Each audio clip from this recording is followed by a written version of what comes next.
Assalamualaikum warahmatullahi wabarakatuh. Perkenalkan, nama saya Arif Martin Rahman dengan NIM 111E1047. Saya akan mempresentasikan senyawa bernama natrium tetraborats. Natrium tetraborats atau boraks merupakan bentuk garam dari asam borat yang terdapat dalam garam blank, seperti yang di pojok kiri. Gambar pojok kiri. Boraks adalah campuran garam mineral presentasi tinggi yang mengandung atom boron dan oksigen. Mempunyai nama lain natrium biborats, natrium pyroborats, natrium tetraborat, dan nama ilmiahnya dikenal dengan natrium tetraborats decaderet. Itulah ya. Boraks adalah senyawa kimia yang cukup populer di Indonesia, tetapi sering disalahgunakan sebagai bahan pengawet makanan.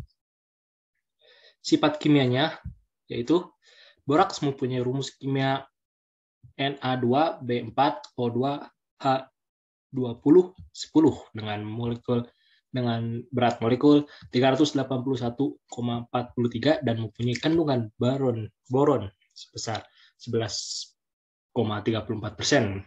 Boraks memiliki sifat basa lemah dengan pH sekitar 9,15 sampai 9,20. Dan ini adalah gambarannya.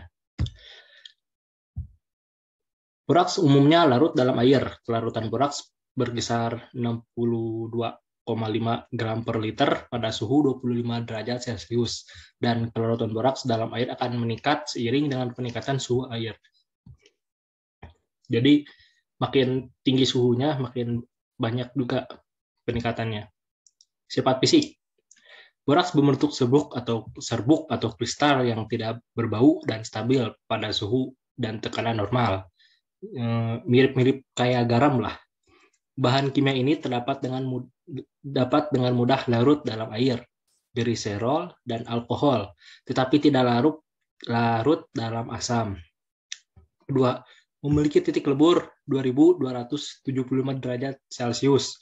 Jika sudah mencapai titik lebur berikut, maka akan terurai menjadi natrium dan nitrogen.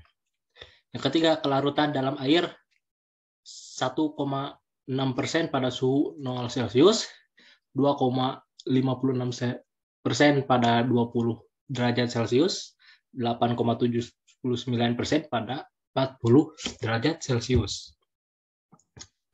Lalu pembuatan.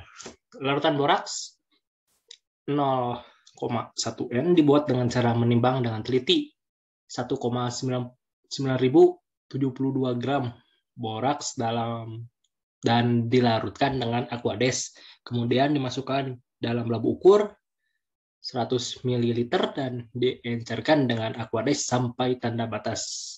Atau timbang tetap boraks sebanyak 0,1000 kali 190,6 gram kali 100 bagi 1000.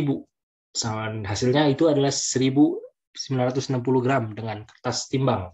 Masukkan 100 ml larutan tersebut ke dalam labu ukur dengan menggunakan corong gelas. Encerkan larutan sampai garis takar dengan air suling. Kocok 12 kali sampai isinya serba sama atau biasa disebut homogen. Lalu masukkan ke dalam botol, simpan di tempat yang aman, maka sekarang larutan sudah siap dipakai sebagai larutan baku primer. Nah, perlu diingat, dalam mengencerkan larutan harus dikocok minimal 12 kali.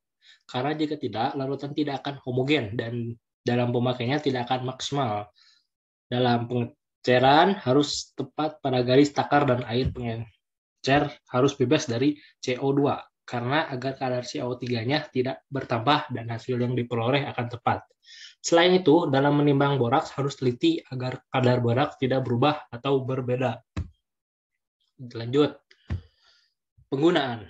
Boraks banyak digunakan di berbagai industri non-pangan. Biasanya boraks sering digunakan untuk membuat kertas, kayu, plastik, keramik, gelas. Boraks juga merupakan pembunuh mikroba yang ampuh. Gelas Pyrex atau peralatan gelas laboratorium kimia bisa memiliki performa yang sangat luar biasa kuat menahan panas karena dibuat dengan campuran boraks. Dengan pengawet boraks yang luar biasa itu, kemungkinan berasal dari asam aktif borak. Asam borat atau dengan rumus molekul H3BO3 merupakan senyawa organik lemah yang kerap digunakan sebagai antiseptik, obat kumur, semprot hidung, dan salep. Larutan asam borat dalam air 3% dapat digunakan sebagai obat cuci mata. Namun, boraks sering disalahgunakan untuk mengawetkan bahan makanan seperti bakso, mie basah, pisang molen, somai, lontong, ketupat, dan pangsit. Selain bertujuan untuk mengawetkan, boraks juga dapat membuat tekstur makanan menjadi lebih kenyal dan memperbaiki penampilan makanan biar lebih terlihat enak.